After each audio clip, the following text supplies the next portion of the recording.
Tonight has been as dramatic a night as I have ever seen in a presidential campaign finale. It seemed at first as if Biden were going to run away with the whole thing.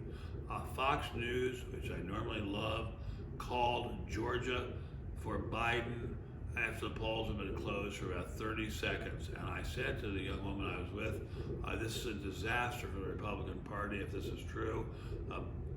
Trump should have been able to win that state comfortably. Certainly it shouldn't have been a runaway for the Democrats. As I said, if this is true, the whole Republican Party is finished.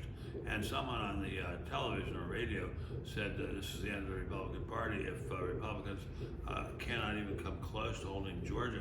Turned out that was all wrong. It turned out Georgia either was a Trump state or was too close to call.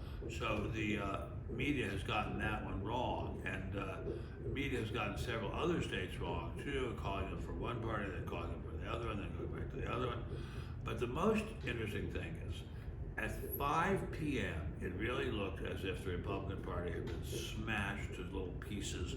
At 6 o'clock, it looked as if Trump was in a hopeless situation. By 6:35, 35 minutes later, it looked as if Trump couldn't lose.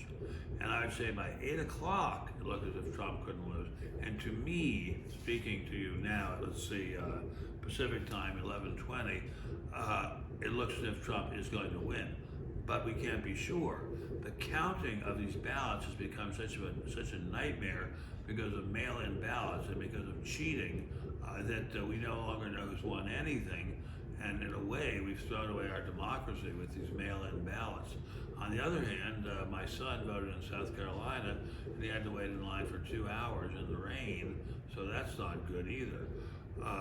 It seems to me there has to be some better way between mail-in ballots and waiting 2 hours in the rain. We've got to figure out a better way to hold these elections. But I will say, as of now, with all those shortcomings, with all those problems, with all the difficulty we have in counting, it sure looks as if Trump has won. I may be wrong. By morning, I may be eating my words or eating crow, but it sure looks as if Trump is way ahead of Michigan, considerably ahead of Wisconsin, and I don't see how Biden can catch up unless there's massive cheating in Wisconsin and Milwaukee, massive cheating in Detroit, in Michigan, and massive cheating in Pennsylvania, in Philadelphia. And those are all possible. But Trump is a guy who lives by litigation. He lives and dies by litigation. He is not going to let them push him around in terms of cheating. I don't think this race is over by a long way.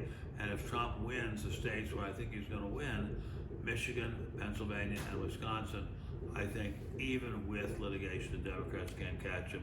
But as I say, anything is possible. The Democrats are past masters of cheating, and litigation is going to determine this as it determines so much else in modern life. But however it turns out, Trump came from nowhere, from everybody saying he was dead and buried, and just by sheer energy, willpower, and brilliance has brought himself up to within an ace of winning. So this is an amazing thing we're seeing now. One man with his indomitable energy and brilliance has turned around the political landscape of the greatest nation in the world. Trump deserves to go down in the history books in a big, big way. Whether he wins or loses tonight, I think he's going to win. But however he goes down in history, it should be with big, giant neon lights. Good night, everybody. God bless you.